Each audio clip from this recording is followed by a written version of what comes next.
What is the media propagating right now in Turkey? I'm just trying to remember, was there a coup recently there? Anyone going to Turkey, you can do whatever you want. Like, it's not like a Middle East country. So the There's a lot prime of minister tried to go after the president. What is that gut feeling knowing that your parents are over there and all that's happening? In order to serve my family, I need to make some changes. I have to work for Amazon for X amount of time, can't even leave the company because my whole visa is tied to Amazon. Are you able to speak English during this whole time? For a point where you're just like, maybe I should just go back. I knew I would never be satisfied with myself for not giving it my all. At what point do you look around and go, maybe I made it?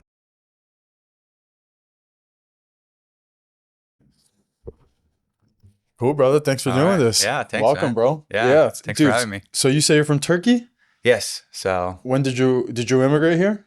yes, I did. Did you have to cross in through Mexico? Yeah, I don't have as fun story as going over the Mexico border, but I've had a similar, different story. Yeah, but not Mexico border, no. No, break that down. So what does that Yeah. look like when you're immigrating from like a European country? Yeah, so I had no intention. First of all, when I first actually came to US, I was just backpacking and traveling the world and things like that. And That's amazing. yeah, I didn't want to stay here. I didn't want to live here, honestly. Like, I had a good life back there. I shared with you guys a little bit. I was in college and a musician background, so I was playing in bars and That's some concerts here and there, gigs. So life was good. I couldn't complain, but I wanted to like see what's out there, right? So it's always been some type of curiosity. Even when I was a little kid, like, I would get in trouble for going out of our neighborhood. My mom's chasing me after dark and all that stuff, right? Yeah. So, but back to how I ended up coming to US first time, it was about an exchange student program. Okay. And yeah, I just saw this bulletin and then I said, like, okay, you know what? I'll just go travel and take a summer in US and see how it goes from there. When you said you were a musician, what instruments did you play? I was playing guitar, singing, and stuff like that. Yeah. I love that. Yeah. And what was the name of your band? We had a few different names. The last one was Final Destination. Okay. It translated a little bit actually softer in Turkish, but what is it? Say it in Turkey. It was like a lost stop, like kind of like a lost stop, like a lost station type of translation, but word for word, it is Final Destination. Okay. How do you say it? How do you say it in Turkish? Son durak. Son durak. Yeah, son durak. Yeah. That's incredible. Yeah. When you're growing up as a musician, did you always feel like you were just like, a lot of the artistic mindsets are just like different, right? Like, you can't tolerate the structure of maybe the educational system or like the traditional path that like life wants you to take on. Like, what was that like growing up in Turkey? Because I know nothing about Turkey actually. Sure, so like, how do you compare that lifestyle growing up to say like what you see here in the United States? Yeah. That's so pretty similar because we were a modern westernized part of Turkey. I was from Istanbul, was born and raised in Istanbul. So it's a big city. It's pretty much like a melting pot, but of course not without different diversities. Having a lot of Middle East influence, roots and stuff like that plays a big factor. But of course there's a big European influence as well. So it wasn't that different. And I didn't really struggle in school because I was fascinated by art of performance, right? I felt like the teachers were always putting out a show, like teaching, and I was usually a good listener, but a bad follower. Like afterwards, the homeworks, obviously, I'm sure no one really enjoyed this, but I hated that, right? But in the classroom, it was a pretty similar experience, yeah. What is the political climate like right now back home? It is much different than when I left, and I knew and I saw some predictions that was going to happen. So it's definitely more to conservative, more religious regime. Who controls right now? Like what power? Like, if you were to go to Turkey right now, is it like, what ideology is more publicized? Like, what is the media propagating right now in Turkey? Yeah, so they are pretty much supporting the ruling government, which is more of a somewhat religious backgrounds. What religion? Like a more of a Islam.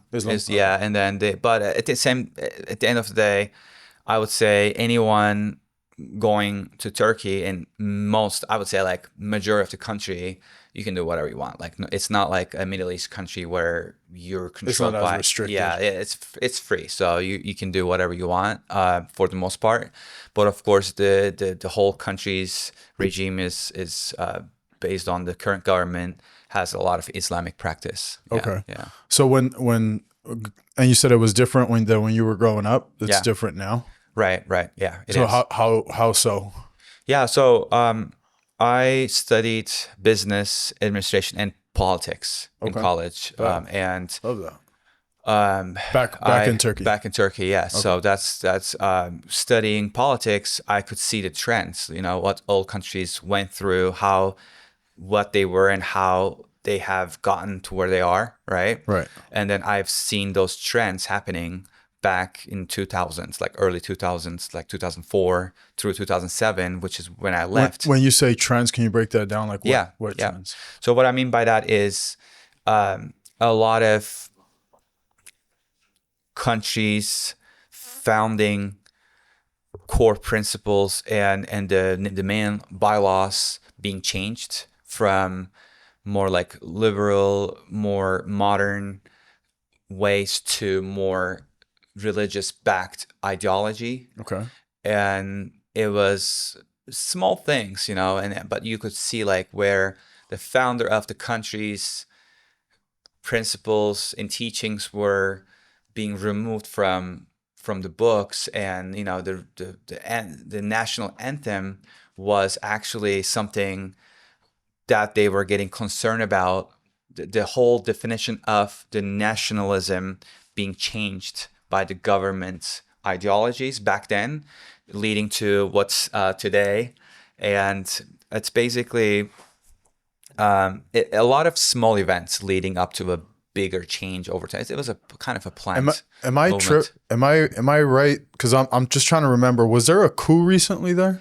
Yeah, that's a good memory. So there was, I believe, don't quote me on this, but maybe like 5-7 years ago, maybe somewhere in there, 3 to 5 years time window, there was a quote unquote coup attempt, which there's of course a lot of different theories about it.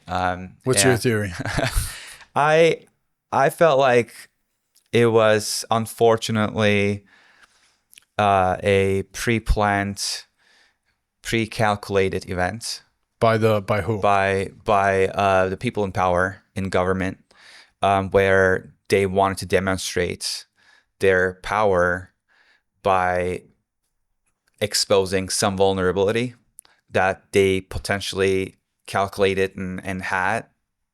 So it was more like, because there was a big change in the progress back then, right? So they were trying to change Republican country to presidency. Like the country prime minister was trying to become president and prime minister at the same time.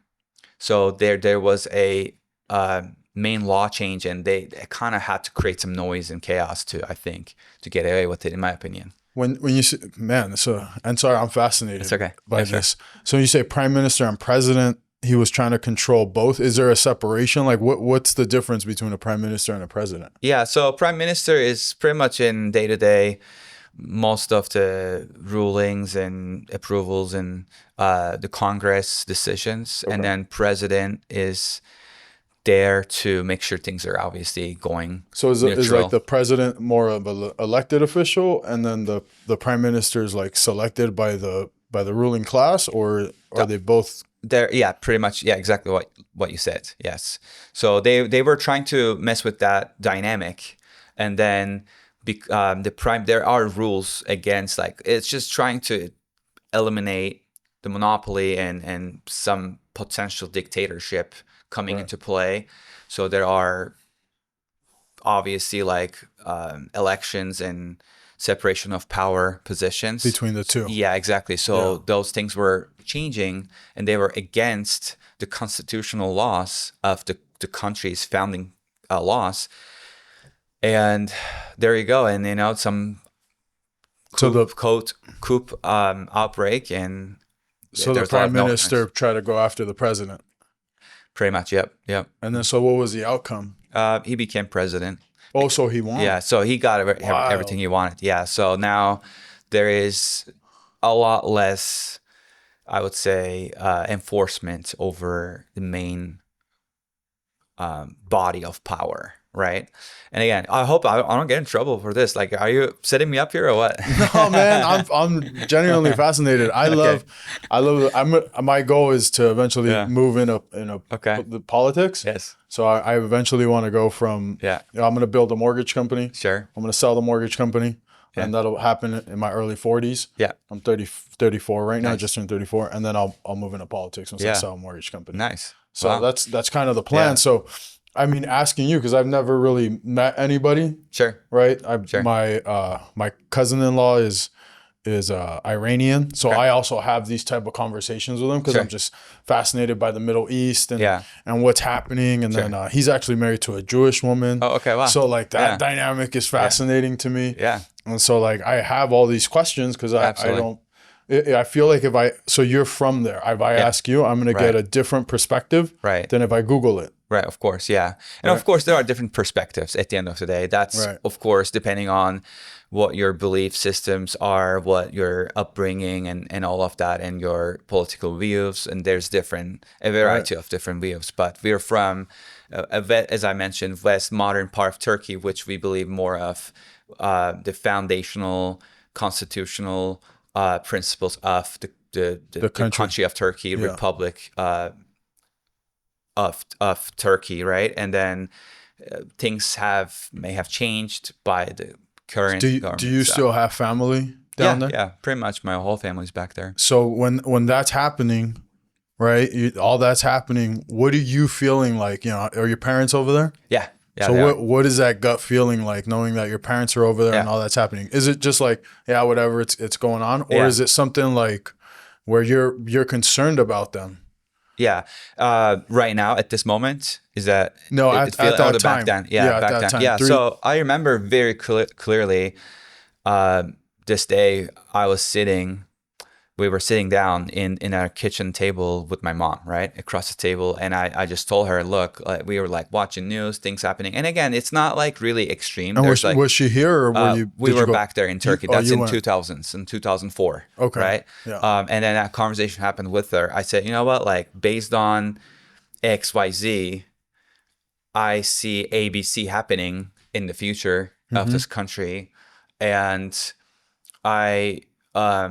because we all have obviously like a love and passion for different things, right? Home and things that you grow up and all of that with.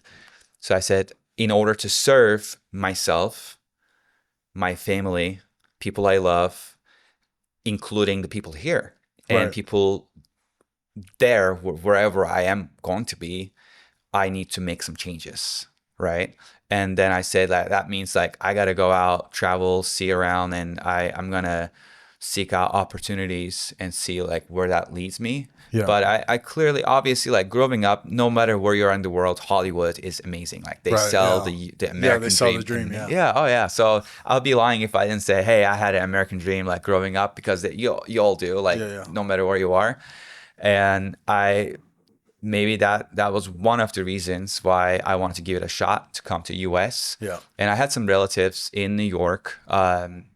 They've always been there. Now that's their second generation. That was also another factor. Hey, worst case scenario, I'll just go and hang out with them if things go the way I don't want. So then, just told her, hey, I'm just gonna pack my bag and how old are you? I was when that conversation was happening, I was about 17. 17? Yeah, okay. 16, 17, somewhere in there. And then I came to the US on my first, that was like a 3-4 year journey, right? Because you can't just, unless you have a lot of resources. Right. We were from a lower middle class family. So I had to save up money. I had to seek for the right opportunity.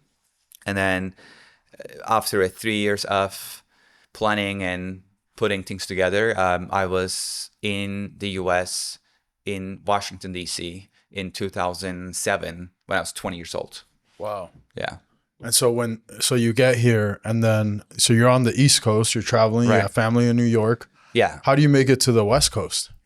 It was after many years. So in my first trip, after staying in DC in Maryland area, attending some classes, working part-time, and that was a whole experience. That's where you did the foreign exchange exactly program. Then I went back, and I had no intention because I had to go back anyway. So I could stay up to 6 months. Yeah, exactly. Yeah. Okay. So before 6 months, I was supposed to go back actually 4 months later due to school calendar with college, but I chose to stay, missed some exams and finals, and I actually failed a lot of classes because I was doing really well. I had a very rocky start. I shared with some of you guys before, but we can talk about it.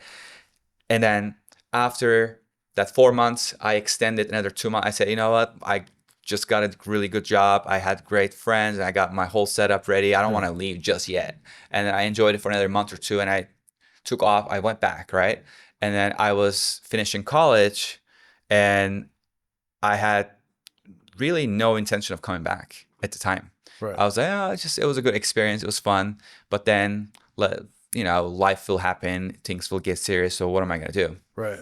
And then about a year or 2 years later, as things were happening, going through life, I said, you know what? I think I have some unfinished business in the U.S. I got to go back, pursue that American dream again, or actually for the first time, because first visit was kind of a trial, right? So it's more of a fun. The first part you gotta get. It's just kind of getting your feet wet, kind of test period. So I came back in 2010, knowing that I'm here for good. That was in Texas. I got hired by a trading company, internationally import-export company. Yeah. So what's that process like? So do you apply for companies in the U.S.? So it's like gasping for air, right? So you just want to get from A to B, right? And it's very similar, I feel like, in this whole, and I'm glad we're talking about this, because I feel like this whole immigration process is very similar to a lot of different journeys we take in life, right? Yeah. Whether it's business, school, sports, arts, like whatever it is, like there are similar steps that we all take. So to your question, what it took to get accepted and get a job offer, like you just try whatever you try, like you just do whatever it takes, right? Yeah. At the time I was and there's a lot, especially if you are outside of US, especially if you're close to more developing countries instead of something established. I think it's around the whole world, but there's a lot of scams going on, right? So you saved up, you saved up a lot of money. To you, it's a lot of money. At that time, how much? Like it took about $2,000, $3,000 range US in US dollars, which was quite a bit of money if you think about it, like almost 20 years ago. Oh yeah, a lot. Yeah, a ton. What's that, like 20 grand right now? Yeah, it included some of it actually was for the sponsor agencies, which are bringing, it's like recruit companies, let's say. So you go, so the process is like you reach out to a company, you send them your resume, and then do they send it out to a bunch of companies, and then a company picks it up and sponsors you? Yeah, that's like one of the ways to get one of those work visas. So it's like there are headhunter recruiting companies, right? And then they take their cut from both sides. That's why the costs increase for an individual. So not only do they charge the company, but then they charge you because you're like, I want to go to the US. I don't care what I do. Right, exactly. So they just come out. It's just like, think of it like modern world tech companies, right? They are middlemen. So they bring the resource and the field worker together, and then they get paid however they get paid. It's so crazy. I'll interject in that. I want to hear more about this. I moved to Seattle. That's where I got started in lending. I moved into a building that was brand new, but no one was from Seattle. And it was when Amazon was booming. It was in 2016. So Amazon was just getting started. They're building everywhere. There was 47 large cranes in Seattle at the time. It was most in the US. And there was a guy from, there was Leon who worked for, Zion Bank. Okay. He immigrated from Romania. Okay. It was Marcelo, immigrated from Italy. Right. It was Jim Cali. He came from Baltimore. He didn't immigrate, but he Right. did study at London School of Economics. But the whole building was like foreigners. Right. Right. And like out of state people. Yeah. And they were all like getting placed at different jobs, whether it was through Amazon or through like companies that were going to survive because they had some kind of relationship with Amazon.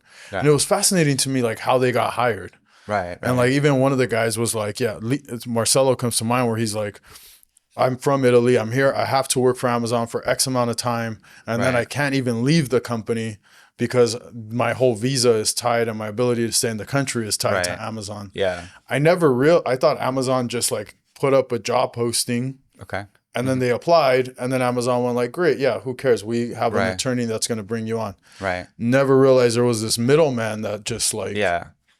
And they sell, though, yeah, that's a great example. That's very similar structure to a lot of us, including me, have gotten to get hired, right?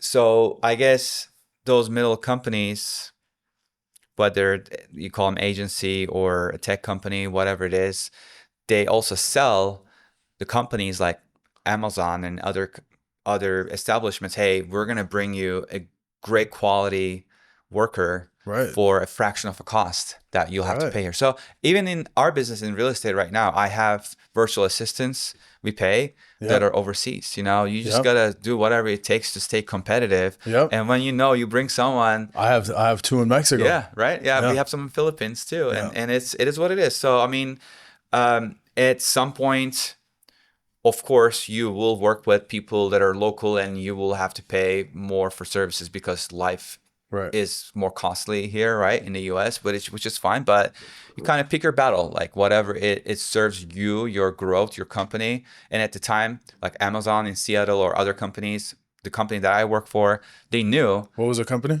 It was called UJ Trading. And what did you do for them? A little bit of everything. So they sell this position as business administration intern, which was what I studied in college. Right. But I ended up actually coming to the Houston, Texas, their facility, and then getting training for working at the mall and trying to sell stuff, like whatever at the time that was trending. Okay. So we were sent out to the malls. So it was definitely a little misleading with the job description, but it ended up being what it was advertised because I was blessed to perform in a high level for them to notice me and promote me to a position where what I hoped that I would get into, which was a regional manager. No, this is a fucked up question, but are you able to speak English during this whole time? I was speaking. No, that's a very valid question. So depending on, I would say it was okay. It was good enough to get by day to day. But yeah, not enough to do this. Okay. So are you, how does that transition go? And this is a hard transition to like just learning the language. Yeah. Like how does that happen? Is it once you get your work visa that you're like, let me get whatever.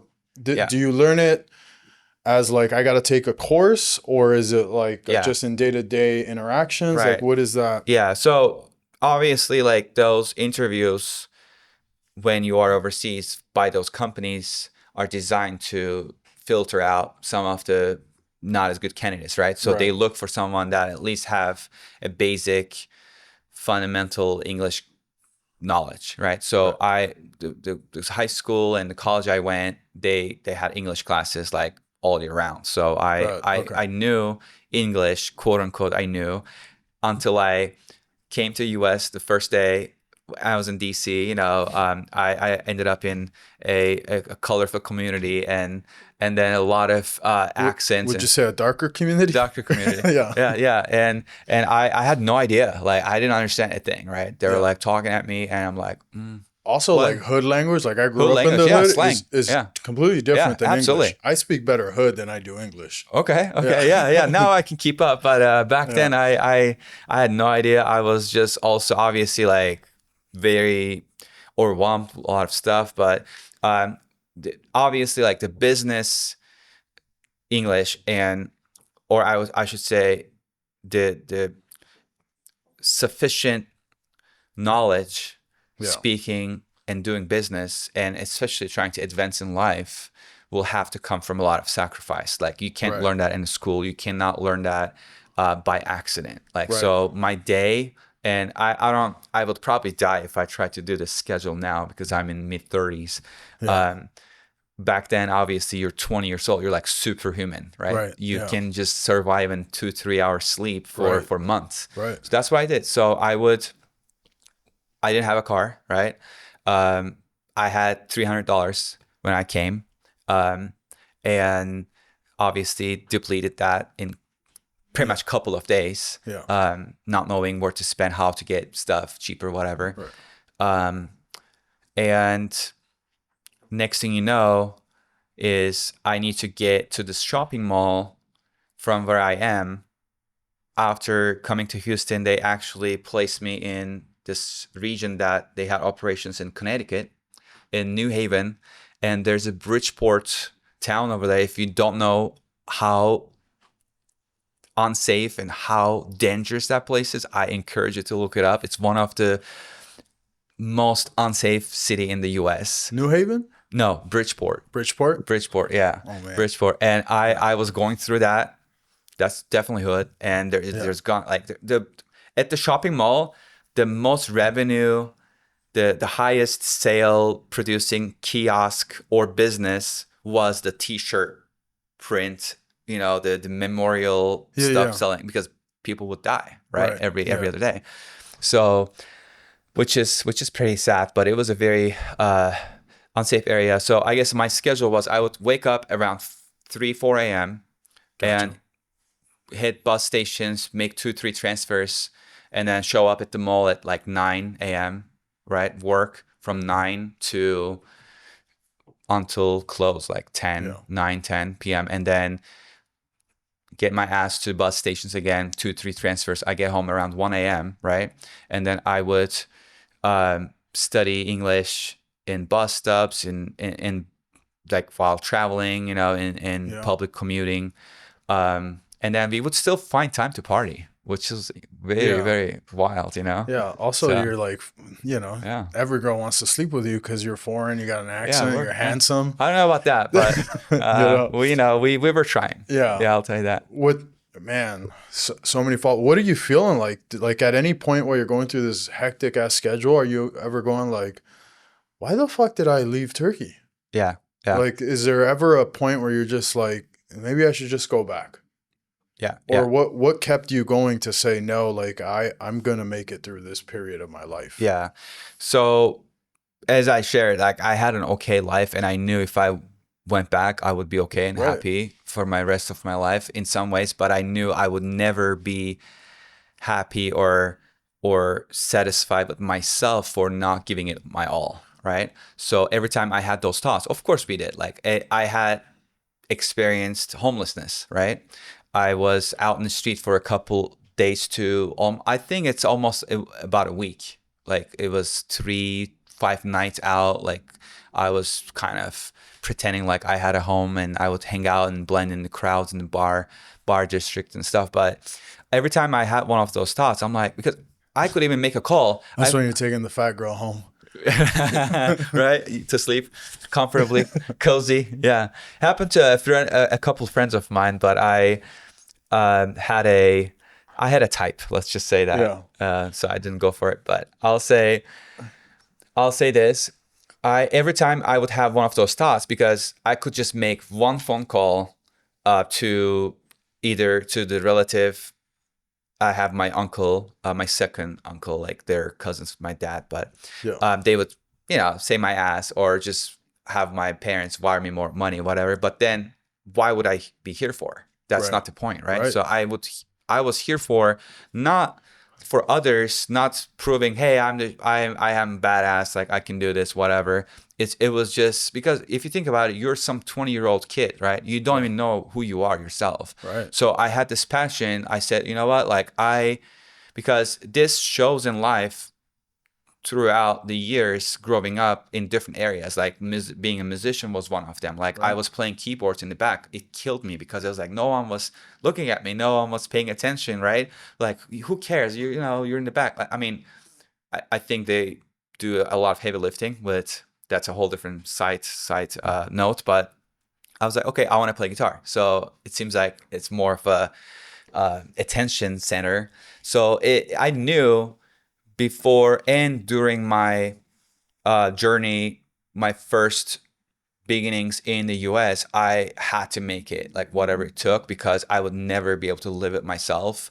Like when I failed, which is fine.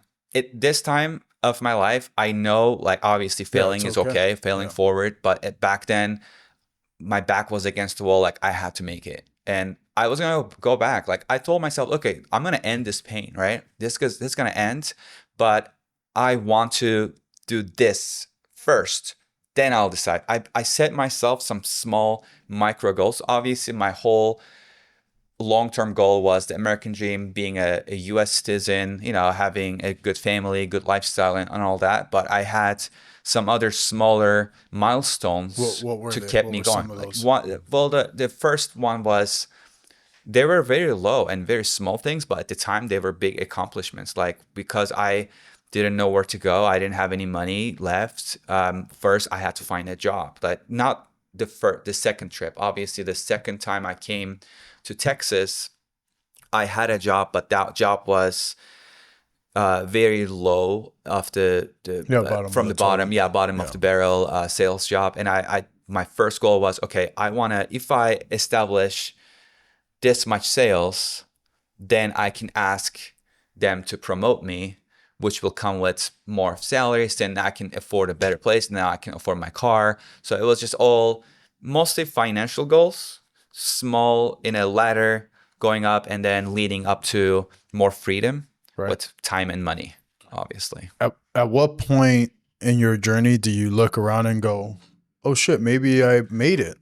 Like, was there a point where you look around where, let me give you an example, because I didn't immigrate here. I'm first generation, but when I went to Seattle, there's some similarities. I was working 3 jobs. Yeah. I borrowed $1,000 to start in mortgages. I drove for Uber in the morning. Then I went to the bank. Yeah. And then afterwards I had to drive for Uber. And then after that I would go clean boats. Wow. And then still find time to party. Hustler.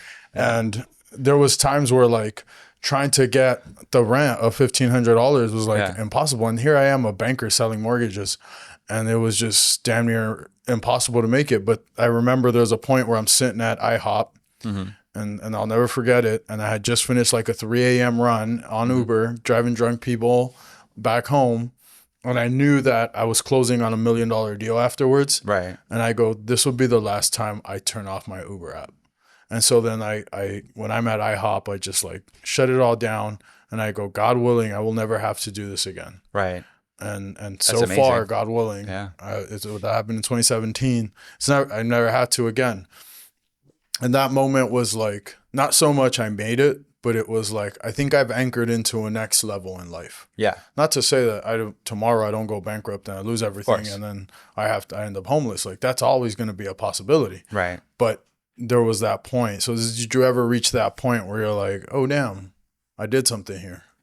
Yeah. So I think we have those feelings, or I hope we have those feelings every day. Like I feel...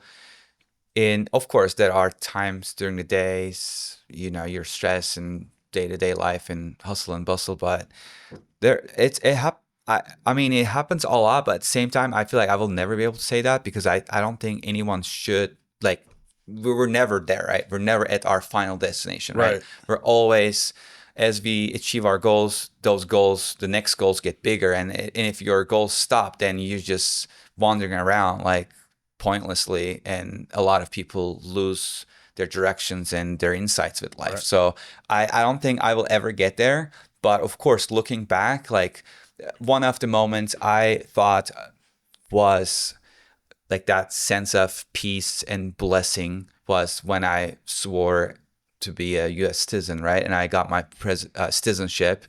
And then I looked back, okay, well, there was a time that I got a letter from immigration office saying, go back.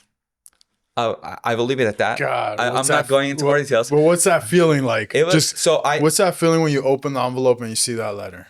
The first one, go back. Yeah, go back. I didn't care because I knew.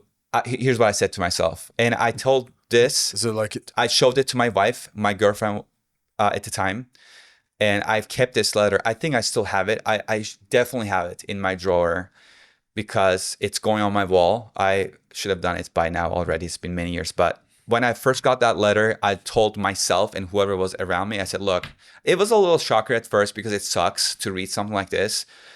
So I had my own private moment. And then I told myself this, like, okay, I'm going to put this effing letter on the left on the wall in my office and my citizenship certificate next to it. God, that would be amazing. That's what I tell myself. Yeah, this doesn't matter. It's just like some type of setback, right? There was no fear. There's no like gut punch feeling. I mean, of course there was. Yeah. But the other side of that seat, the drive was so much bigger. The passion was so much stronger than that fear. So it replaced that fear with drive. Yeah, because then you just take action. Yeah, exactly. So then going forward to that day you swear in, what's that feeling like? I had some tears. Some tears? Yeah. It was. I had my wife with me, and she documented the thing, and it's definitely something you feel proud of because this is home.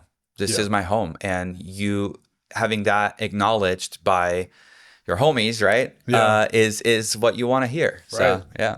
So then you call back home. You're like, that's it. I'm American. Do you identify more with the American culture now than say when you go back home? You just feel maybe a little out of place, or do you feel more at home when you go back to Turkey? It's like a little switch, right? So you just act differently. Like it's just kind of somewhat going with the crowd, reading the room. Like when you go back, of course, because I'm already familiar with all the things with the culture, so I don't really feel like I'm like in kind of no place. Like I feel like I can fit in, obviously, still. But even when I was back home, there were things that culturally that I didn't really dig in. Like I was a kid when you see people like the guys kissing cheek to cheek. I'm like, what the F is that? Like I don't want to kiss you, you're a guy, like. And then at that time I hadn't even been to any country outside of my own country, right? So I already knew like there were things that were off that I wasn't really feeling, right? So I was a little bit of a mix of my own perspective of both cultures. So I guess whatever I am, I can kind of fit in. So pretty easy going. Yeah. It's interesting. Like if I go back home to East LA, my slang gets different. Like I instantly get more ghetto. I get an angry face on. Sure. Yeah. Like I become more like I posture different. Yeah. And then I get home and I live in a gated community now and I'm like, whatever. Yeah. I'll wear flip-flops in public. Yeah. But like if I go home, it's a whole different strategy. Or if I go to Mexico, I'm a completely different person. Right. Because you have to be. Yeah. Mold yourself to the environment. Yeah. At what point do you end up on the West Coast, and then like how do you transition, because you're climbing all these different stages? It seems like your business, sales, and then you end up because now you're a real estate agent, right? What is like how does that happen? What is the transition like, and why did you end up in this type of career? Right. Yeah. So obviously it was a long journey of many years. After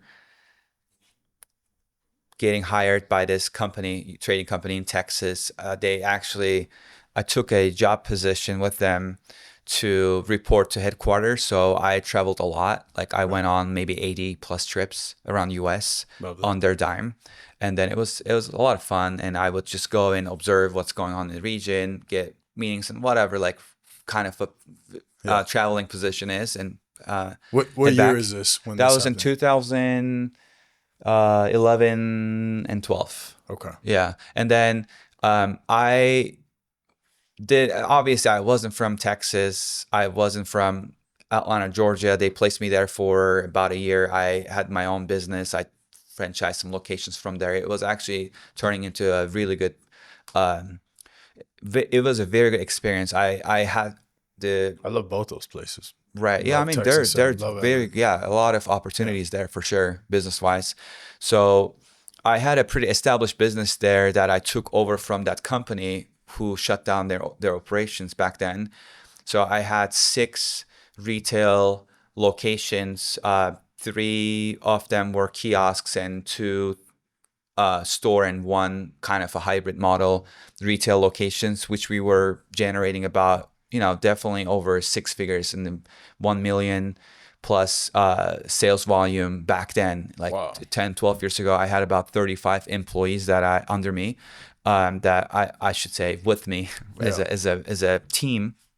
And it was great. So we also opened a little used car dealership, some frozen yogurt shop. So we were entrepreneurs, right? Yeah. When I say we, I had a friend, a partner with me that I eventually partnered up with, because you can only go far with other people, right? Right. Correct. So, and then we were young and dumb. We partied too much, I think, and we didn't know what business principles were, right? Yep. And then we would definitely spend a lot more than what we should have kept for business. So, and we knew we were messing up stuff. Like back then, we're like having so much fun. Like Magic City is a good time in LA. Right. Yeah. So, so, and then everything crashed and burned, right? I'm back to ground zero with no money in pocket. And then at the time I had no agreement or contract with any companies, or I was on my own. So I wanted to live by the water, because where I'm from in Turkey, we were raised by the sea. We would spend our summers in the West Coast, beautiful, like almost exotic, like next to Greece, some little islands. It was a blast. So I wanted to relocate myself somewhere by the water instead of Texas or Georgia, which I was in between. So I chose Tampa, actually, Tampa, Florida. And I've been there at the time a few times for business, so I knew what it was like. And then I made a contract with a shopping mall management. So I was going to open a retail store over there, just to start from the ground and try to, because that's what I knew back then. And then I took a trip to Tampa from Atlanta, Georgia. So I think it's about, I don't know, like 10 hours or something like that, maybe more. And then I came to that shopping mall. I parked my car, and something inside of me is telling me, like, you don't want to do this. Like, this is not it, right? And then, like, this was actually a contract that we agreed to with that mall management for, like, it took a couple of weeks to put together. So I show up, I packed everything, I closed my apartment, I'm in my car, about to go in, sign that agreement, and I have to be there for at least a year, if not more. So it's pretty much my life-changing moment. And then I got a phone call from a friend here in San Diego, right? And she had a few retail stores that I was very, very familiar with how to operate. And then she calls me and she's like, I'm going to send this to her, especially this part, so she can listen. Yeah. She told me, and we went way back. She was actually she was the HR person of that trading company that I was hired to work for when I first came. And I told her, we were like 30 of us. I said, look, I want to have a one-on-one with you. And everybody left. I said, look, I don't want to be working my ass off, like from 8 a.m. to 8 p.m., 10 p.m. in the mall trying to sell whatever crap, right? My whole life. So I have more than that. Use me. I want to go up in the company. So we kind of had a little bit of a different dynamic, as she was kind of my boss, and then we turned into a friend. Years later, I'm in Tampa. She calls me. It's like, what's up? I'm like, good. I'm just about to go sign my life away, about to sign this contract. I moved to Tampa. She's like, why? What the heck? Why'd you do that? Why would you move to whatever, Florida? Like, come to San Diego. And I'm like, well, and this is happening while you're in the parking lot? Yeah, I'm in the parking lot. While you're in the parking lot? In Tampa, in Tampa. And I was to sign that lease. God has a funny way of working. Seriously. Man. And I had this feeling this whole time. I'm driving. It's like 10, 12 hours. I'm calling family and stuff. Like something inside me saying like, okay, well, this is not it. Like, but and I love Tampa, by the way. I still go there here and there. My father-in-law lives there. But anyways, so she calls me like, get your ass over here. I need you. Like I opened 3-4 stores. I don't know what the heck I'm doing. I need people. I got screwed over by some employees. What kind of stores? Retail stores. Retail, okay. Yeah, they sold like at the time clothing, like some imported traditional costumes, or like sometimes at some point we did even a Halloween store, you know, like all kinds of different things, whatever, trending at the time. And then, yeah, she said, just get your ass here. And I said, well, first of all, I'm on the other side of the country, right? So you're telling me to travel from Florida to California right now? And then second, I don't know anybody there except you. Third, I have barely like enough money to cover for gas, right? And then she's like, don't worry, whatever, just get here, we'll figure it out. Like I have stores here. And I don't know how spiritual you are, but I will share an experience I've had, and I'm gonna get a little more vulnerable here. So before that Tampa visit, right, before I made all those arrangements, I'm in Houston, right, work for that company. I had a dream, right? My dream, I was in a place, I parked at some type of parking lot. It was some type of commercial building, and then it had a glass dome. You could see some water, ocean, something like that, right? And I went in, there was a music store, and it's been great. It's like 10-15 years later, I can still remember this whole thing. And then I woke up, and I'm in Houston, right? And I went to a tattoo shop, right? And I told the tattoo artist, I said, I saw a dream. I was in a place pretty tropical with palm trees, beach, and all that, and I love that. I want that on my back. And then there are more details. She was crying. She had a rough breakup with the boyfriend. She didn't want to tattoo me, right? I said, it's okay. She's like, I'm gonna mess it up. I'm like, well, do you like? Sounds like you're having a rough day, but do you love? You know, obviously you love what you do. You're a tattoo artist. Like, yeah, that's the only thing that will get my mind away. I'm like, okay. Yeah, do it. Let's do it. And then she actually did a tattoo on my back with palm trees and all that. So I thought that was Florida, right? So I go to Tampa, hoping that what I saw in the dream could be my calling, and that's where I want to end up. And then I get this call, and I start driving to San Diego, and she had that store. She gave me the address for this shopping mall. Back then it was called Plaza Camino Real. PCR. Now it's called West. It's one of the Westfield malls in Oceanside. It's redone now. And then after I don't know 30-40 hours of road trip, I arrived. I didn't realize this at the time, and I'm glad I didn't, because I would freak the F out, right? Yeah. So I meet her, and I'm like exhausted, and then I go and I sleep in, and then we were talking about business. So now I'm in San Diego, and starting a new life. And then a few days later, I woke up in the morning, remember that dream, right? So this thing happened exactly like how I actually had in my dream, right? So at Oceanside Shopping Mall, I arrived. The mall was in this parking lot with the glass dome. I could see a little bit of the water. And there was a music store downstairs where I met her. Like the whole thing, it still like gives me like chills, you know? So I guess that is how my calling was to San Diego. And I got here and started working with her. So we did some retail business. And then in 2014, I started working in car industry. So I wanted to get into real estate my whole life. However, knowing that it's full commission and I needed money to survive. So I had to do, of course, all kinds of other things. And then 2014, I was living Pacific Beach. I wanted to sell real estate, but I had to do something more of a high ticket sale. Right. And also pay bills, rent, survive. Then I could do real estate.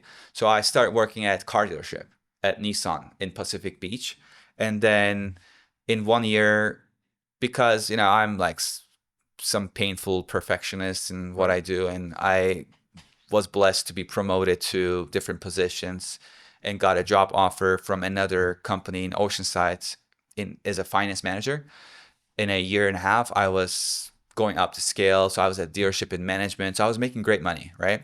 And then lifestyle wasn't what I wanted. So I was there pretty much living in the dealership, was making pretty decent money. I would say definitely over 6 figures, pushing like to 200K mark. I'm going to show you a text message later that's going to trip you out.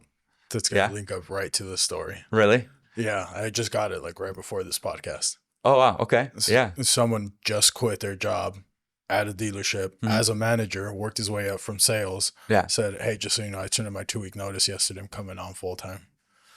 Okay. I got wow. that right. Yeah, that's amazing. Yeah, got that that's right so cool, man. Crazy. Yeah. So yeah, that's pretty much similar to my story. And then I got basically just working there, and then I got another position as a car broker for a credit union, very well known in San Diego. So I did that for 6+ years, delivering 5,000 transactions and totaling up to over $50 million loan production for that credit union, just personal. Credit union? Credit union, yeah. Credit union. Credit union, yeah. Gotcha. Yeah. But all of this was a setup or prep for real estate, selling high ticket items and saving enough money so I could do real estate. And eventually it happened about 4.5 years ago. We bought our house, and then family, and we got like kind of some type of safety net, right? And I said, okay, this is the time. Like I'm going for this, and there's no going back. Yeah. Yeah. And you're used to going all in. Yeah. So all in. Did you feel more fear moving to the US as a single man with nothing on your back? Right.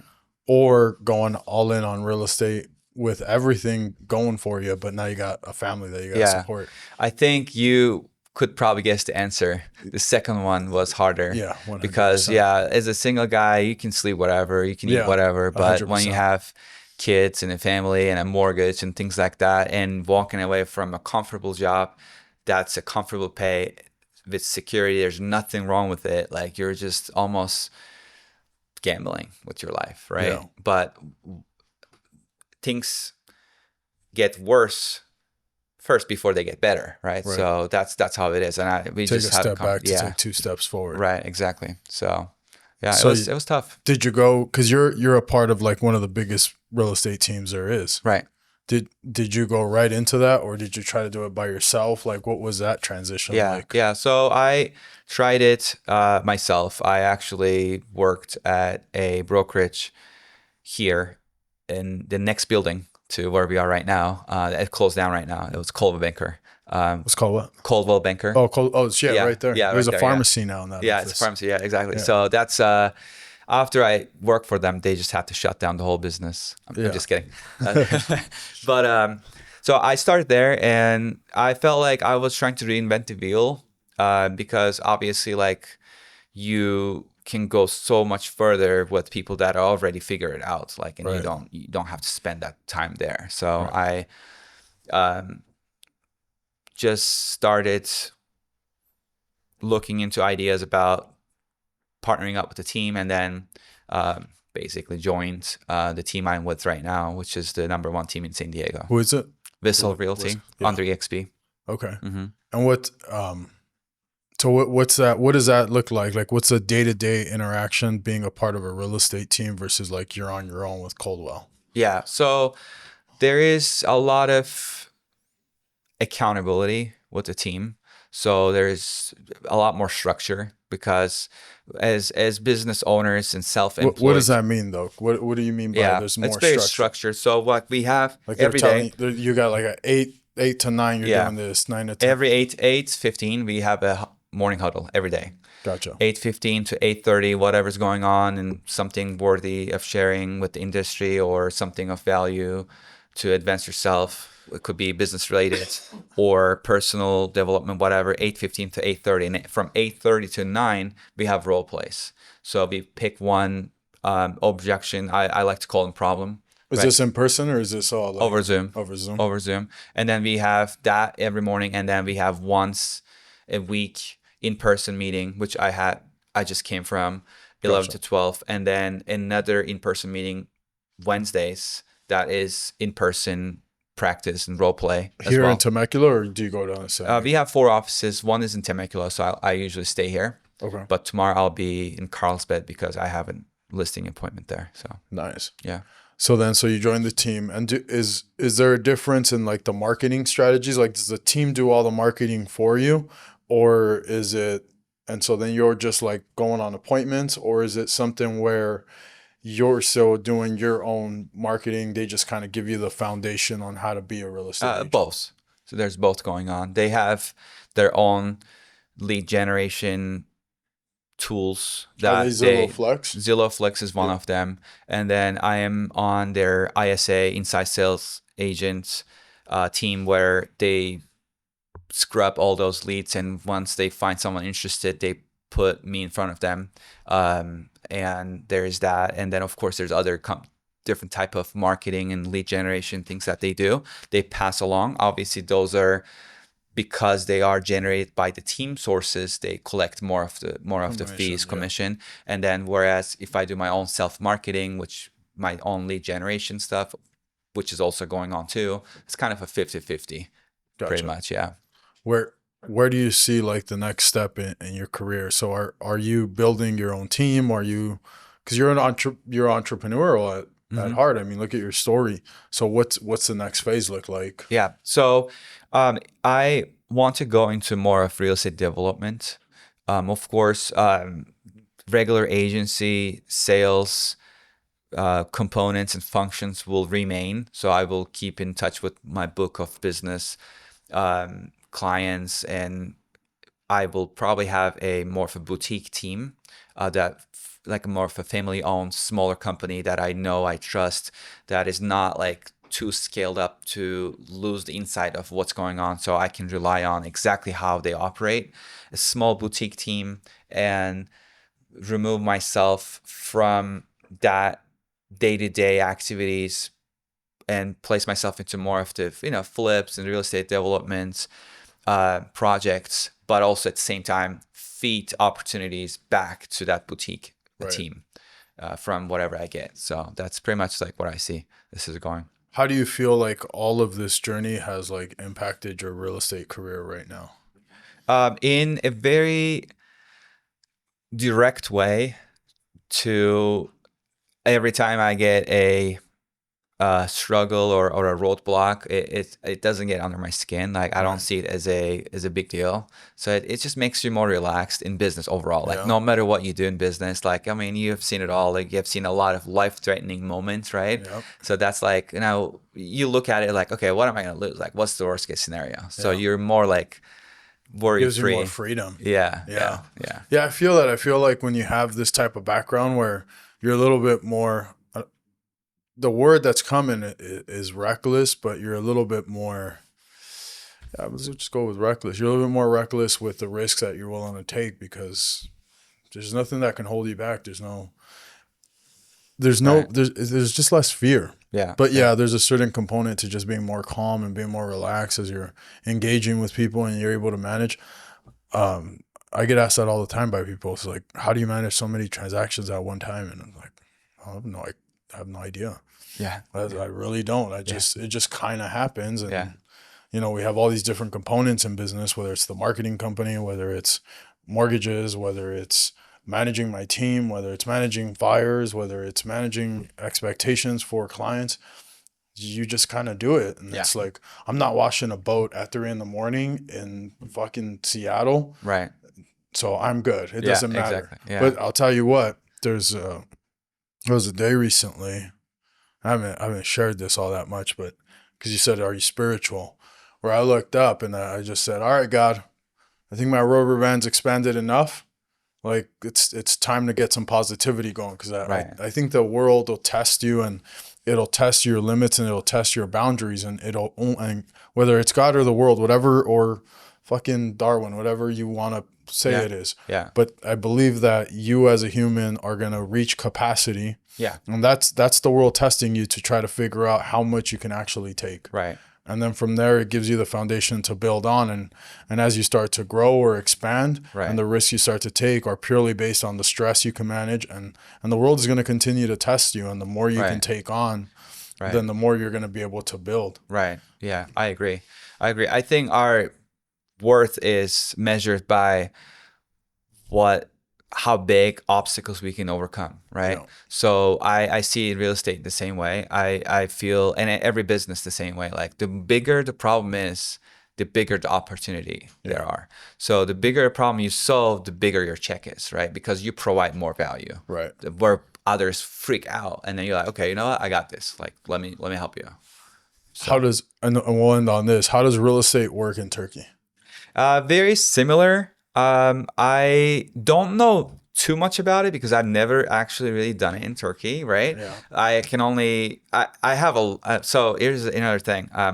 And hopefully this will happen in the next years. I have a lot of real estate agents from Turkey, reaching out to me on social media and hitting me up. It's like, hey, we follow you. We like, that's awesome. You get to sell like million, like everything is $1 million in San Diego, right? Yeah. So you're like $1 million listing agent, whatever. Like we watched the show, like you're cool. You make us proud, whatever. Well, I said, well, there's not much under $1 million anyways, but thanks, I guess I'll take it. And from what they're telling me, from what I know from those interactions, it is pretty similar, and a lot of big box brokers here that are expanded that part of the world and doing pretty much similar business models back there. But I would love to, and it's going to happen in the next years. I would love to go there, and then there will be some type of event that I'll be able to speak at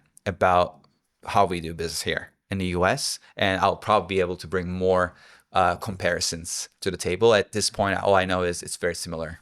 Yeah, that would be incredible. Yeah. There's so many people going down to Mexico to do real estate. I just found out the spread on the commission check is 10%. Like they get 10% of the deal? 10% of the transaction. That is awesome. Maybe I should move to Mexico. When with my buddy who's a broker, he's a EXP. I'm one of the preferred lenders for the Ruben Hernandez EGA Homes, and he opened up a Cabo team. Okay. And he was like, "Yeah, dude, our spread is insane out there." And when he shared that with me, I just about quit my job and moved to Cabo. But it is what it is. Right. But yeah, I'd be interested to see how real estate all over the world is interesting. Yeah. But brother, man, your story's fascinating. I really appreciate you doing this. Thanks, man. Yeah. Yeah, man. It. Thank you so much. Thank you. Thanks for having me.